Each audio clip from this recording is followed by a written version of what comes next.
What is up, everybody? Welcome back to the Eclectic Beard. So this video is a little bit different. I don't know. Yeah, I do my best not to follow any kind of news, anything political. Some things are hard to get away from, though. It was put out yesterday that right now Biden and the administration they've put 8,500 troops on heightened alert as we weigh military action against Russia because Russia's looking to. It's like they're amassing soldiers in Belarus to invade the Ukraine, which really has the feel of uh, trying to get the band back together almost, if you would. I've always said this about Russia. Everybody, the fall of the USSR, and they're not communists and stuff like that, yet most of their leaders had some kind of high rank within the KGB or something of that nature. Even Putin, former head of KGB. Vladimir Lenin said, sometimes you have to take one step back to take two steps forward. Whether or not that's the case, I don't know. However, the aggression they've been showing here for the last couple of years, and the stoking of pro-Russia sentiments they've been doing to those into Ukraine, just I don't know. I know the Ukraine has had problems with corruption and stuff like that here recently, or here in the last decade or so. So, 8,500 troops on heightened alert. So there's a possibility we're going to be sending folks to help the Ukraine. And granted, don't get me wrong. I think what's happening right here is how do I put this? I think what's happening is something that really it's egregious. I mean, that's taken encroaching on a nation's sovereignty.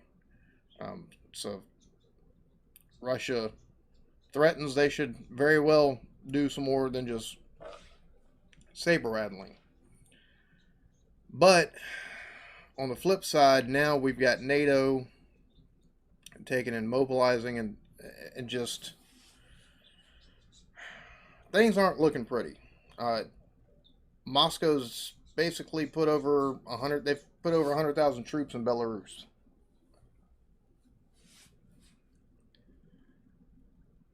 I'm gonna tell you right now, I'm not looking. I'm hoping things die down, and this does not become. This doesn't become a war. Because if it does, I don't think things are gonna take and. It's going to be more than just, I think, Russia.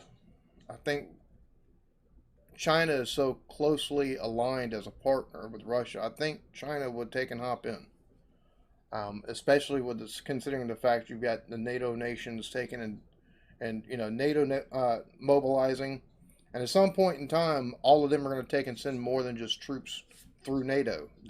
A lot of countries are going to send troops of their own.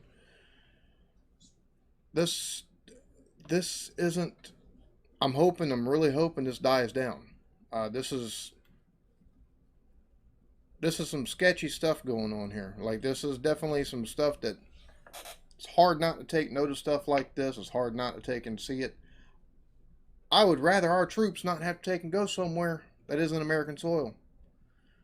Ukraine being an ally, you have your allies back, but this will be nasty, and I think war happens because of this, or there's a conflict because of this. This will extend outside of the Ukraine. This will take and bleed way over outside of Ukraine, I think.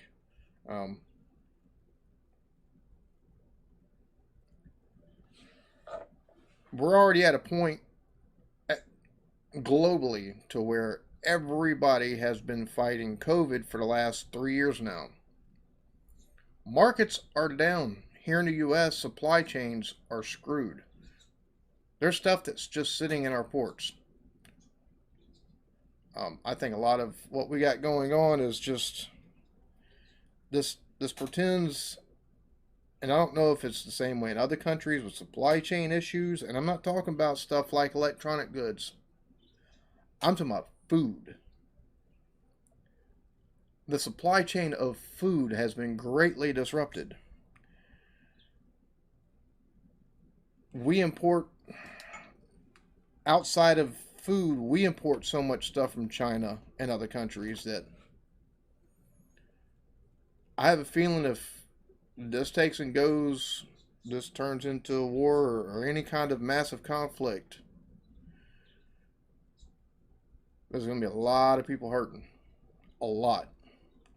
And I'm not talking about just people that fight there in the Ukraine. I think the ripple effects on from this going to be massive. I think most markets around the world, since the beginning of COVID, have been down. Here, we're fighting inflation. I believe if we go to war, we're going to see hyperinflation here, unfortunately. One of the things that our government takes and basically has been putting out billions and billions of dollars worth of bonds and pumping billions and billions of dollars into the stock market to keep liquidity. Because there's been, back in October, uh, they had to take and issue more bonds and more money for basically loan purposes to keep trades happening on the stock market. And they keep having to do this. They've been doing it to keep everything from grinding to a halt on Wall Street. Uh, it's I'm nervous. I ain't even gonna lie, I'm nervous. I think the ripple effects on this are gonna be massive. If a conflict happens, I think the ripple effect, past just lives being lost on the ground, are gonna be massive. I believe here in the US we'll wind up seeing hyperinflation and the market completely crash. I just We've been under quantitative easing since the crash of the market in '08, thanks to the housing bubble, the housing market collapse. We've done. They can say what they want, but the fact that they've had to repeatedly take an increasing amount of bonds that are offered people to take and buy and then trade back in for the money and the interest and stuff like that, such low interest rates to these two corporations and stuff like that on trades, on loans, on everything, have keep putting money as the government and the treasury to keep liquidity since '08 in some form or another.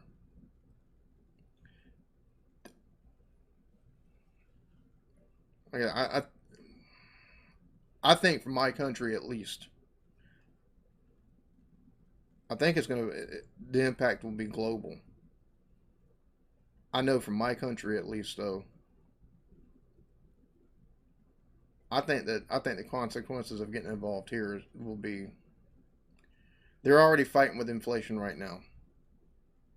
They're already fighting with inflation right now. I mean, even Joe Biden yesterday, when asked by Fox on whether or not rising inflation being a liability at the midterms, and called him a dumb son of a bitch. Uh, I think this might be the little kick that'll take and set hyperinflation in motion in this country. And that happens, and Katie bar the door. There's going to be some hurting going on in this country. I'm hoping diplomacy um, can prevail. I don't know if that's going to be the case. Like I said, 100,000 troops in Belarus from Russia.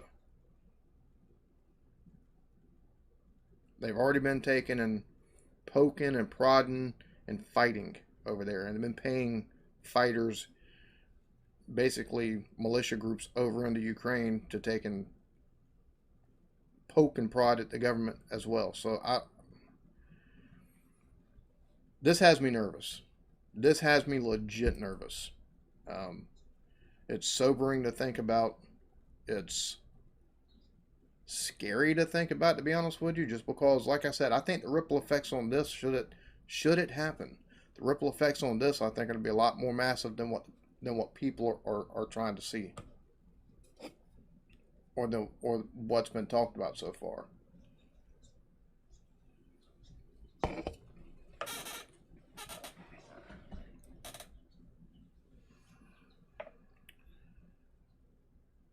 And within my country, within the U.S., people are so splintered and fractured. And our troops have been in foreign countries.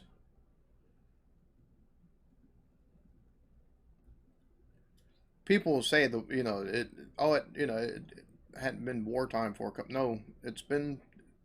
We pulled out of Afghanistan. We were still at war. I don't care what anybody says. We were still fighting what was deemed insurgents and stuff like. No, we were at war still, whether they want to admit it or not. When you got troops on foreign soil fighting an enemy of any kind, it's a war. It's a war. I don't care what you say. And the fact that we pulled out like we did, we lost that fucking war.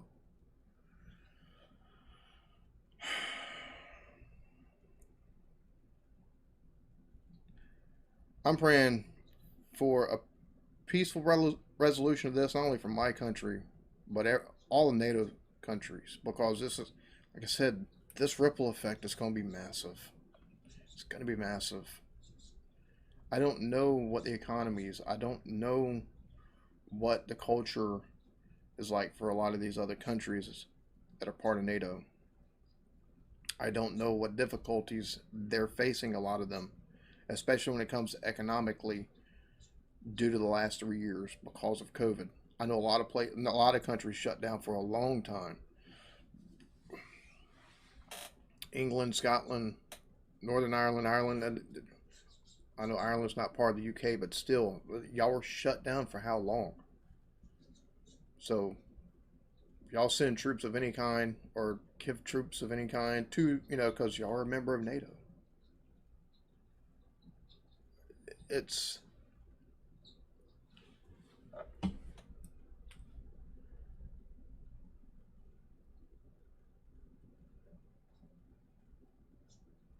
frightening to think about. Be honest, just frightening to think about. Because, like I said, I think the ripple effects on this are just going to be absolutely massive. I know here, I told you what I think is going to wind up happening here. Should we actually go to war over there? Should we get involved in a big kind of conflict? I'm sorry, people can say what they want in my country because everybody's so, oh, America, the biggest, baddest, blah, blah, blah, we got this, that, and the other. They've got 100,000 troops.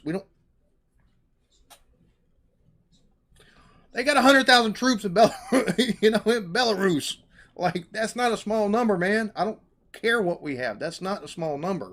100,000. And if they start sending them into the Ukraine to take and start to do a takeover or whatever they're planning on doing with those troops, you don't amass 100,000 troops at a border or in a neighboring country for no reason. It just doesn't happen.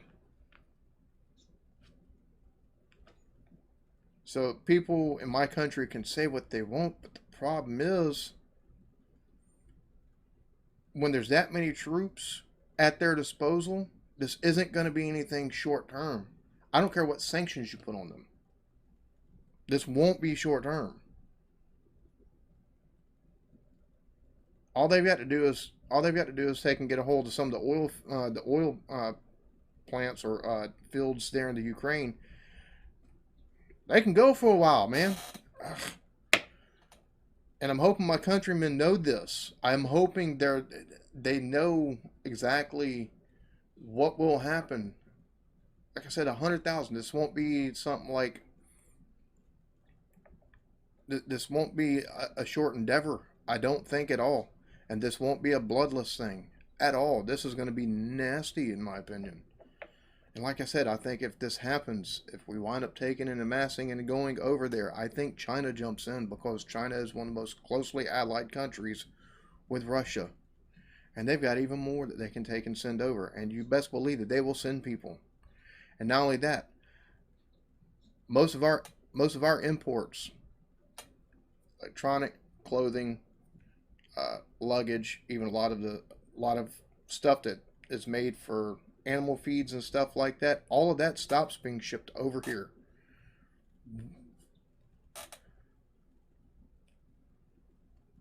You think we have supply chain problems now? We haven't seen anything yet if this happens. And I don't think people in this country, I don't know how many of them quite realize that. Let us pray and hope that cooler heads prevail and that diplomacy can at least keep things at bay for a while, or if not, diffuse the situation entirely. But with that many troops and with the increasing aggression, I just don't see it. I don't know if there's a way we can stay away from this or stay out of this. I don't think Russia has any plans of backing down because they've sent yet more troops to Belarus. So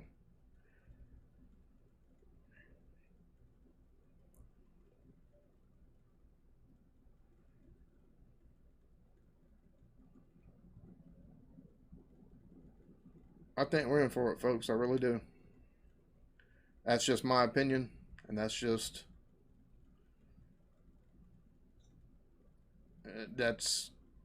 one of those things. Putin doesn't think that. I don't think he's worried at all about NATO. I don't think he's worried at this point about the U.S. Otherwise, the first go round, whenever he started sending people over there, he would have stopped whenever more sanctions were placed on them. I'm hoping, against all hope, I'm wrong what I think is going to wind up happening, and the ripple effects that we'll see from it.